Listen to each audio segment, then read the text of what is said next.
മഴ തോരും മുമ്പയുടെ ഇന്നത്തെ എപ്പിസോഡിലേക്ക് എല്ലാവർക്കും സ്വാഗതം. അങ്ങനെ ബാലചന്ദ്രൻ പുറത്തേക്കൊക്കെ നോക്കുന്നു. അലീന ഇവിടെ വായോ എന്ന് പറയും. അങ്ങനെ അലീന ബാഗൊക്കെ അവിടെ വെച്ച് ബാലേന്ദ്രൻ്റെ അടുത്തേക്ക് ചെല്ലും. പറയും, രാവിലെ നടന്നതൊക്കെ നീ മറക്കണം. അതൊന്നും മനസ്സിൽ വെച്ചുകൊണ്ട് നടക്കരുത്. അതൊന്നും ഒരു പെൺകുട്ടിക്കും പെട്ടെന്ന് മറക്കാൻ പറ്റുന്നതല്ല. പക്ഷേ നീ അത് മറക്കണം. ഒരുപാട് കാര്യങ്ങളും എല്ലാം ഒരുപാട് ത്യാഗങ്ങളൊക്കെ സഹിക്കാൻ വേണ്ടി തയ്യാറായി വന്നതല്ലേ നീ. അപ്പോൾ ഇതൊക്കെ അതിൽ പെട്ടതായിട്ട് കൂട്ടിയാൽ മതി. നീ എന്തും നേരിടാൻ വേണ്ടി വന്നതല്ലേ ചങ്കുറപ്പോടു കൂടി.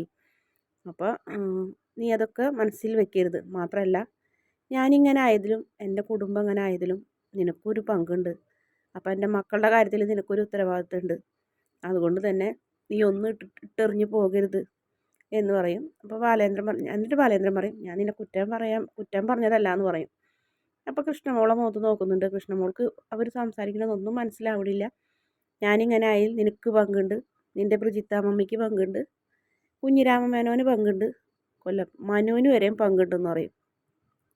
വീണ്ടും നമ്മുടെ കൃഷ്ണമോള് ഇവരെന്തീ പറയണത്, എന്തൊക്കെയോ പ്രശ്നങ്ങളുണ്ടല്ലോ എന്നൊക്കെ ഇങ്ങനെ ചിന്തിക്കുന്നു. അതിനുശേഷം ബാലേന്ദ്രൻ കൃഷ്ണമോളെത്തേക്ക് വന്ന് പറയും, മോള് പേടിച്ചോ, മോളെന്തൊന്നും മിണ്ടാണ്ട് നിൽക്കുന്നത്. ഞാനിപ്പോഴൊരു കാര്യം ഓർത്തു, നിങ്ങൾ രണ്ടുപേരെന്താ പരസ്പരം ഒന്നും മിണ്ടാത്തത്. അലീന പിന്നെന്താ അനുഭവിച്ച ടെൻഷൻ കൊണ്ടൊന്ന് വിചാരിക്കാം. നീ എന്താ അലീനയോട് മിണ്ടാത്ത? എനിക്കൊന്നിനും മനസ്സ് വരുന്നില്ല അച്ഛാ, ഒന്നും തോന്നുന്നില്ല. എന്തായിരിക്കും നാളത്തെ അവസ്ഥ? നമ്മൾ വീട്ടിലേക്ക് കയറി ചെന്നാൽ അവിടെ എന്തായിരിക്കും ഇനി അടുത്ത പ്രശ്നങ്ങൾ? അവിടെ എന്തെങ്കിലും ആവട്ടെ മോളെ, അതൊന്നും ഇപ്പോൾ നമുക്ക് തൽക്കാലം ആലോചിക്കേണ്ടെന്ന് പറയും. തൽക്കാലം നിങ്ങൾ രണ്ടുപേരും അങ്ങോട്ടും ഇങ്ങോട്ടും പരസ്പര സ്നേഹത്തോടെ സംസാരിക്കണം. അത്രയേ ഉള്ളൂ ബാലേന്ദ്രൻ പറയുന്നു. നമുക്കൊന്ന് പുറത്തൊക്കെ ഇറങ്ങി ചുറ്റി അടിച്ചിട്ട് വരാമെന്ന് പറഞ്ഞ് നമ്മുടെ അലീനനെയും കൃഷ്ണമോളെയും കൊണ്ട് ബാലേന്ദ്രൻ ഗാർഡനിലൊക്കെ നടക്കാൻ പോകും. പിന്നീട് കൊല്ലപ്പള്ളിയിലേക്ക് മനു വരുന്നു. ഒരു മോട്ടിവേഷൻ ക്ലാസ്സൊക്കെ കഴിഞ്ഞ് വരുന്നു. അപ്പോൾ സഹോദരിന് ഡോർ തുറന്നത്, മനുവേട്ടൻ എവിടെയായിരുന്നു? ഞാൻ കൊല്ലത്ത് പോയി എന്ന് പറയും. എന്തിനേന്ന് ചോദിക്കും. ഇന്നൊരു മോട്ടിവേഷൻ ക്ലാസ് ഉണ്ടായി. ബാലേന്ദ്രൻ അങ്കിളിൻ്റെ വീട്ടിൽ നടന്ന കാര്യങ്ങളൊക്കെ അറിഞ്ഞോ എന്ന് ചോദിക്കും. എന്ത്? അകത്തേക്ക് ചെല്ല്. എന്താടീന്ന് ചോദിക്കും. അങ്ങോട്ട് ചെല്ല്, അവർ പറഞ്ഞു തരുമെന്ന് പറയും. എന്തായി കൊച്ചാ, അവിടെ പോയിട്ട് അലീനനെ പുറത്താക്കണ കർമ്മമൊക്കെ ഭംഗിയായി നിർവഹിച്ചോ? ഒരുവിധം ഭംഗിയായി നിർവഹിച്ചടാന്ന് പറയും. അപ്പോൾ എങ്ങനെയായിരുന്നു, അങ്ങളുടെ സമ്മതത്തോടെയാണോ എന്ന് ചോദിക്കും. അപ്പം പറയുന്നുണ്ട്, ഞാനും ഹരിയും കൂടി ഇനി പോയെന്ന് പറയും. ഹരിയോ? ഹരിനെ കണ്ടിട്ട് ബാലേന്ദ്രൻ ഞങ്ങളൊന്നും പറഞ്ഞില്ലേന്ന് ചോദിക്കും. അതിന് ഞങ്ങൾ ബാലേന്ദ്രനെ കാണിച്ച് കൂട്ടും കുറവേ ആഘോഷമൊക്കെ ആയിട്ടല്ല പോയെന്ന് പറയും. ഞങ്ങളവിടെ ചെന്നു. ഹരി അലീനനെ ഹാളിൽ നിന്ന് വലിച്ചഴച്ച് സിറ്റൗട്ടിലൂടെ ഗേറ്റിൻ്റെ അവിടെ കൊണ്ട് തള്ളിയെന്ന് പറയും. എന്നിട്ട് അവളുടെ സാമക ജംഗമ വസ്തുക്കളൊക്കെ അവളെ അങ്ങോട്ട് എറിഞ്ഞെന്ന് പറയും. അത് കേട്ടോടുകൂടി മനു ഞെട്ടണം. അപ്പോൾ സംഭവിച്ചാൽ അതൊന്നും മനു അറിഞ്ഞിട്ടുണ്ടായിരുന്നില്ല. നിങ്ങൾ എന്തീ പറയണത്? ഒരു പെണ്ണിനോടാണ് നിങ്ങൾ ഈ ക്രൂരത ചെയ്തതെന്ന് ചോദിക്കും. അങ്കിൾ ഇതൊക്കെ നോക്കി കണ്ടു നിന്നോന്ന് ചോദിക്കും. അങ്കിൾ നോക്കി കാണാനായിട്ട് അവൻ്റെ അറിവോടല്ലല്ലോ ഞങ്ങളിതൊക്കെ ചെയ്തത്, അവനറിയാണ്ടല്ലേ എന്ന് പറയും. എന്നിട്ട് എന്ന് പറയും, അങ്കിളൊന്നും വേണ്ടിയില്ലേ അത് അറിഞ്ഞിട്ട് എന്ന് ചോദിക്കും. അങ്കിൾ അറിഞ്ഞിട്ട് എന്ത്? അതിന് അപ്പോഴത്തേനും കമല അങ്ങോട്ട് വരും. അവനറിഞ്ഞിട്ട് എന്ത് ചെയ്യാൻ? ബാലേന്ദ്രൻ കാറെടുത്ത് അവളുടെ പിന്നാലെ പോയി എന്ന് പറയും. എന്നിട്ട് എന്ന് ചോദിക്കും. എന്നിട്ട് എന്ത്? കൂട്ടത്തിൽ കൃഷ്ണജയൻ ചാടിക്കയറിപ്പോയി എന്ന് കമല പറയും. കൃഷ്ണമോളും പോയോ എന്ന് ചോദിക്കും. അപ്പം നല്ല രസമായിട്ടുണ്ടെന്ന് പറയും. എന്തേന്ന് ചോദിക്കും. ഇനി ഈ പ്രശ്നം ഇവിടെ വെച്ച് അവസാനിക്കുന്ന ചെറിയ തോന്നുന്നുണ്ടോ എന്ന് ചോദിക്കും. ബാലേന്ദ്രൻ അങ്കിൾ വെറുതെ ഇരിക്കുന്നു തോന്നുന്നുണ്ടോ എന്ന് ചോദിക്കും.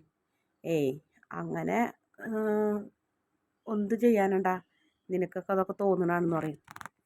ഒന്നുമില്ല, ഒരാളുടെ വീട്ടിൽ അതിക്രമിച്ച് കയറിയിട്ട് അവിടെ ഉണ്ടായിരുന്ന പെൺകുട്ടീനെ വലിച്ചു പുറത്തിട്ടാ നാളെ നിങ്ങൾ അനുഭവിക്കാൻ പോകുന്ന പ്രശ്നങ്ങൾ എന്താണെന്ന് ഞാനിപ്പോൾ പറയുന്നില്ല.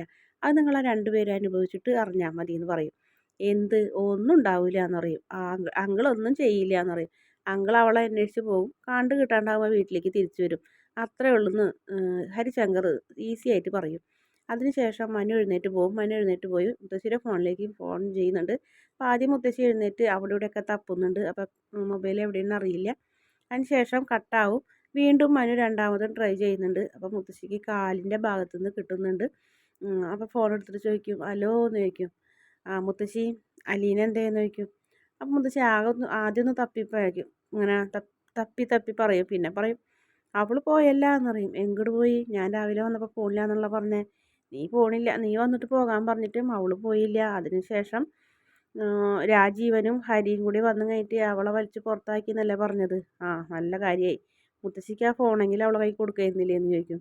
അതിന് ഈ ഫോൺ നീ എനിക്ക് മേടിച്ചു തന്നല്ലേ, അതിനെന്താ ആ ഫോൺ അവൾക്ക് കൊടുത്ത അവൾ എവിടെ ഉണ്ടെന്ന് അറിയായിരുന്നില്ലേ? മുത്തശ്ശിക്ക് ഞാൻ വേറെ ഫോൺ വാങ്ങി തരില്ലായിരുന്നു എന്ന് പറയും. അല്ല അതൊന്നും ഞാൻ ഓർത്തില്ല ആ സമയത്ത്. ആ ഓർക്കരുത് മുത്തശ്ശി, ഒന്നും ഓർക്കരുത്. സ്വന്തം കാര്യം മാത്രമല്ലേ മറ്റു എല്ലാവർക്കും വലുതെന്ന് പറയും. എടാ ഞാൻ എന്ത് ചെയ്യാനാ? അത് ശരിയാണ്, ഒന്നും ചെയ്യാനില്ലല്ലോ. മുത്തശ്ശിക്ക് ഒന്നും ചെയ്യേണ്ട കാര്യമില്ല. മുത്തശ്ശി ആ കട്ടിൽമ കിടക്കല്ലേ. ആ ഞാൻ ഈ കട്ടിൽമ കിടന്നുകൊണ്ട് എന്ത് ചെയ്യാനുണ്ടാന്ന് പറയും. എന്നിട്ട് ബാലേന്ദ്രൻ ഞങ്ങൾ ഉണ്ടോ അവിടെ എന്ന് ചോദിക്കും. ആ ബാലേന്ദ്രൻ ഇല്ല എന്ന് പറയും. എങ്ങോട്ട് പോയി? ബാലേന്ദ്രൻ അവളെ അന്വേഷിച്ച് പോയി എന്നാ പറയുന്നുണ്ടായിരുന്നു. അവൾ പോയതിൻ്റെ പിന്നാലെ കൃഷ്ണമോളും ബാലേന്ദ്രൻ്റെ കൂടെ പോയി എന്നാ കേട്ടത് എന്ന് പറയും. ആ അപ്പോൾ നന്നായി മുത്തശ്ശി, ഈ പ്രശ്നം ഇവിടെ വെച്ച് അവസാനിച്ചല്ലേ എന്ന് പറയും. ആ അവസാനിച്ചല്ലോ, അവൾ പോയല്ലോ, ഇനിയിപ്പോൾ ഇവിടെ വലിയ പ്രശ്നങ്ങളൊന്നും ഉണ്ടാവില്ല. ആ അത് ശരിയാണ്. ബാലേന്ദ്രനും കൃഷ്ണമോളില്ലാത്ത ആ വീട്, അവിടെ ഇനി പ്രശ്നങ്ങളൊന്നും ഉണ്ടാവില്ല എന്നാണ് മുത്തശ്ശിയുടെ വിചാരം. ഇനി ഇവിടെ എന്ത് പ്രശ്നം ഉണ്ടാവാനടാ, അത് കണ്ടറിയാം മുത്തശ്ശി എന്ന് പറയും. എന്നിട്ട് മനു ദേഷ്യത്തോടെ ഫോൺ വയ്ക്കും. പിന്നീട് വൈജയന്തി അമ്മയുടെ മുറിലേക്ക് വന്ന് കഷായം അരിഷ്ടമൊക്കെ എടുത്ത് കഴിഞ്ഞിട്ട് കൊണ്ടു കൊടുക്കുന്നുണ്ട്. അത് കുടിച്ച് മുത്തശ്ശി ചോദിക്കും, എടി ബാലേന്ദ്രൻ എവിടെ ഉണ്ടെന്ന് അറിഞ്ഞോ ചോദിക്കും. ഇല്ല എന്നറിയും. അന്വേഷിക്കണ്ടേ? എന്തിനന്വേഷിക്കാൻ? കൂടി ഒന്ന് എറണാകുളം വരുമ്പോൾ. എറണാകുളത്ത് ആരിയിരിക്കണേ? എറണാകുളത്തല്ലേ അവളെ ഉള്ളത്. അപ്പോൾ അവളെ അടുത്തേക്ക് പോയിട്ടുണ്ടാവും എന്നറിയും. അപ്പോൾ അവളെയും വിളിച്ച് ഇങ്ങോട്ട് വരുമോ? ഇങ്ങോട്ട് വരട്ടെ, ഇങ്ങോട്ട് വന്നിട്ടുണ്ടെങ്കിൽ ഞാൻ ചൂലിനടിക്കുമെന്ന് പറയും. ഈ വീട്ടിൽ ഒരാളെ ഉണ്ടാവുള്ളൂ, ഞാനല്ലെങ്കിൽ അവളെന്ന് പറയും. അപ്പോൾ നീ ഈ പ്രശ്നം അവസാനിപ്പിക്കാൻ നോക്കണില്ലല്ലേ, ആളി കത്തിക്കാനും നോക്കണല്ലേ എന്ന് പറയും. പിന്നെ ഞാൻ എന്നാ വേണമെന്ന് ചോദിക്കും. എടി നിൻ്റെ ഭർത്താവും നിൻ്റെ മോളും എവിടെയെടി എന്ന് ചോദിക്കും. എൻ്റെ മോൾ അവളുടെ അച്ഛൻ്റെ കൂടെ അല്ലേ, എവിടേക്കും പൊക്കോട്ടെ എന്ന് പറയും. ആ അത് ശരിയെന്ന് പറയും. നിനക്ക് ബാക്കി 2 മക്കളുണ്ടല്ലോ എന്നറിയും. എടി അവന് നിന്നെ നഷ്ടപ്പെട്ട ഒരു ചുക്കുമില്ല. അവന് അത്യാവശ്യത്തിന് സ്വത്തും കടയും സ്വർണ്ണവും എല്ലാം ഉണ്ട് അവന് നിറഞ്ഞ് ജീവിക്കാൻ. ആ ജീവിച്ചോട്ടെ, എവിടെയെങ്കിലും പോയി ജീവിച്ചോട്ടെ. എനിക്കും ഉണ്ട് ബാങ്ക് ബാലൻസും ജോലിയൊക്കെ, എനിക്കും അന്തസ്സായി ജീവിക്കാൻ അറിയാം. ആ നല്ല കാര്യമുണ്ട്, നീ ഒറ്റയ്ക്ക് പോയി ജീവിക്ക്, നീ അനുഭവിക്കുമ്പോഴേ പഠിക്കുള്ളൂ എന്ന് പറയും. ആ ഞാൻ പഠിച്ചുകൊണ്ടെന്ന് പറയും. ഞാൻ ഒറ്റയ്ക്ക് അനുഭവിച്ചുകൊണ്ടെന്ന് പറയും. ആ നീ ഒറ്റയ്ക്ക് അനുഭവിക്കണം, അല്ലാതെ വേറെ ആരും ഉണ്ടാവില്ല. നീ ചെയ്ത് തെറ്റ് ബാലേന്ദ്രൻ ക്ഷമിക്കുമെന്ന് വിചാരിച്ച് നീ കാത്തിരിക്കേണ്ടെന്ന് പറയും. അങ്ങനെ വൈജയന്തി അമ്മയുടെ മുറിയിൽ നിന്ന് ദേഷ്യപ്പെട്ട് ഇറങ്ങിപ്പോവും. പിന്നീട് മനു ഭക്ഷണം കഴിക്കുന്നിടത്തേക്ക് മനു മാത്രമല്ല എല്ലാവരും ഇരുന്ന് കഴിക്കുന്നുണ്ട്. അപ്പോൾ നമ്മുടെ വൈജ ഫോൺ ചെയ്യുന്നുണ്ട് രാജീവനെ. നീ വിഷമിക്കേണ്ട, അവൻ എവിടെയെങ്കിലും ഉണ്ടാവും, അവൻ വരും എന്നൊക്കെ പറയുന്നുണ്ട്. ഇല്ല നീ നേരായിട്ട് വിളിച്ചിട്ടില്ല, ഫോൺ സ്വിച്ച് ഓഫ് എന്ന് പറയും. ഫോൺ സ്വിച്ച് ഓഫ് ആണ്, മനുവിനോട് ഒന്ന് വിളിക്കാൻ പറയും രാജീവേട്ടാന്ന് പറയും. ഫോൺ സ്വിച്ച് ഓഫ് ആണെങ്കിൽ പിന്നെ ആര് വിളിച്ചിട്ട് എന്താ കാര്യം, നീ സമാധാനമായിട്ടിരിക്കും, എവിടേക്കും പോട്ടെ എന്ന് പറയും. ശരി എന്നാന്ന് പറഞ്ഞ് ഫോൺ വയ്ക്കും. എന്താന്ന് ചോദിക്കും. വൈജിനെ വിളിച്ചതെന്ന് പറയും. വൈജിക്ക് എന്താന്ന് കമൽ ചോദിക്കും. വൈജിക്ക് ഭയങ്കര ടെൻഷനും, രാജീവനും മോളും എവിടെയെന്ന് അറിയാണ്ടെന്ന് പറയും. അതിപ്പോൾ എന്താ എവിടെയെന്ന് അറിയാൻ എന്തിരിക്കണേന്ന് ചോദിക്കും. അപ്പോൾ ഹരിശങ്കർ പറയും, എൻ്റെ അഭിപ്രായം വെച്ച് ഞാനൊരു കാര്യം പറയട്ടെ. അവരിപ്പോൾ വാഗമണ്ണിൽ എവിടെയെങ്കിലും ഒരു റിസോർട്ടിലുണ്ടാവും എന്ന് പറയും. അത് നിനക്ക് എങ്ങനെ അറിയാമെന്ന് ചോദിക്കും മനു. അല്ല ഇപ്പോഴത്തെ ഒരു സാഹചര്യം വെച്ചിട്ട് അങ്ങനെ ആയിരിക്കും എന്ന് പറയും. എന്നാൽ നിൻ്റെ സ്വഭാവമല്ല അവർക്കെന്ന് പറയും. പിന്നെ എവിടെയെന്ന് അറിഞ്ഞിരുന്നെങ്കിൽ ഉപകാരമായിരുന്നു എന്ന് രാജീവൻ പറയും. എന്തിനെന്ന് ചോദിക്കും. ചെല്ലുക, പിടിക്കുക, വലിക്കുക, 2 അടിയും കൊടുത്തും കഴിഞ്ഞിട്ട് വീട്ടിൽ കൊണ്ടിടുക. അപ്പോൾ എന്നിട്ടൊരു ചങ്ങലയും കൂടെ മേടിച്ച് കാലിൽ കെട്ടിക്കോളാം മനു പറയും. അത് നല്ല കാര്യമെന്ന് കമലയും പറയും. നിങ്ങൾക്കൊന്നും അല്പം പോലും ബോധമില്ലേ എന്ന് ചോദിക്കും. ചെറിയച്ഛൻ സിംഗപ്പൂരിലെ ജോലി റിസൈൻ ചെയ്തിട്ടാണ് വന്നത്, അതെന്താടാന്ന് ചോദിക്കും. ചെറിയച്ഛൻ ഇനി പോകണ്ടേന്ന് ചോദിച്ചതാണെന്ന് ചോദിക്കും. അതും ഇതും തമ്മിൽ എന്ത് ബന്ധം? ഒരു ബന്ധമില്ലേ. ബാലേന്ദ്രൻ ഒരു കേസ് കൊടുത്തിട്ടുണ്ടെന്ന് ചെറിയച്ഛനും ഹരി നാളെ ജയിലിലെന്ന് പറയും. ഹരി പറയും, ഞാനെന്ത് ചെയ്യാൻ, ഞാനൊന്നും ചെയ്തിട്ടില്ല എന്ന് പറയും. ഇല്ലേ, അവൾ നിനക്കിട്ട് 2 പൊട്ടിച്ചിട്ടുണ്ടാവും, നിൻ്റെ കൈ അവളെ മേത്ത് കൊണ്ടിട്ടുണ്ടാവും എന്ന് പറയും. അത് മതിയടാ തെളിവ് എന്ന് പറയും. അങ്കിൾ വെറുതെ ഇരിക്കുന്നു തോന്നുന്നുണ്ടോ എന്ന് ചോദിക്കും. അങ്കിൾ എന്തായാലും ചെറിയച്ഛൻ്റെ പേരിൽ കേസ് കൊടുക്കും, ഒന്നില്ലെങ്കിൽ അലീനെ കൊണ്ട് കൊടുപ്പിക്കും. പിന്നെ കാണാം പൂരം എന്ന് പറയും പാല. അപ്പോൾ നമ്മുടെ രാജീവനാകെ ഞെട്ടണ്. മറ്റാൾ വേഗം സ്ഥലം വിടും. എനിക്ക് മതിയായി, വയറ് നിറഞ്ഞെന്ന് പറഞ്ഞ് അവിടെ നിന്ന് സ്ഥലം വിടും. എന്നിട്ട് വീണ്ടും മനു ഇങ്ങനെ ഓരോന്ന് പറഞ്ഞ് ചെറിയച്ഛനെ പേടിപ്പിച്ചുകൊണ്ടിരിക്കുന്നു.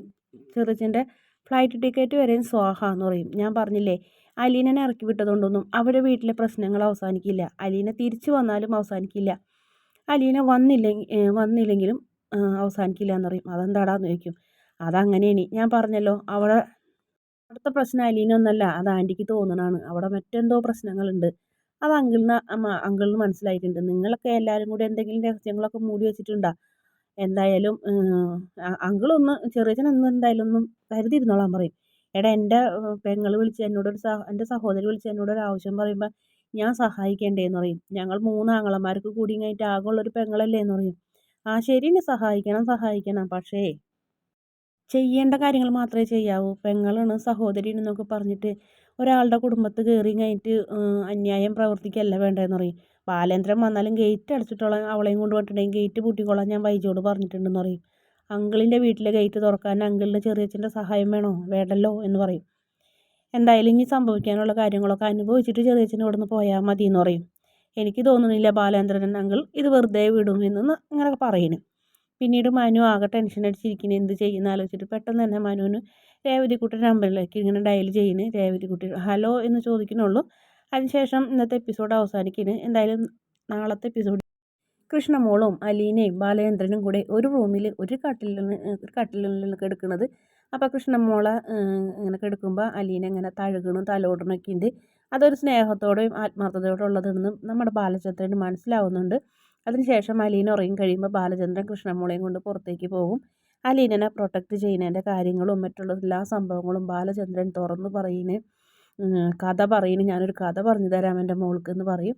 എന്നിട്ട് കഥ ഇങ്ങനെ പറഞ്ഞുകൊണ്ടിരിക്കുന്നു. അന്ന് നിൻ്റെ അമ്മ പ്രസവിച്ചിട്ട് എല്ലാവരും കൂടെ അനാഥാലയത്തിലേക്ക് വലിച്ചെറിഞ്ഞ് ആ പെൺകുട്ടീനെ ഇന്ന് നമ്മുടെ വീട്ടിൽ വന്ന് നിൽക്കണേന്ന് പറഞ്ഞതോടുകൂടി കൃഷ്ണമോള് ചാടി എഴുന്നേൽക്കണ്.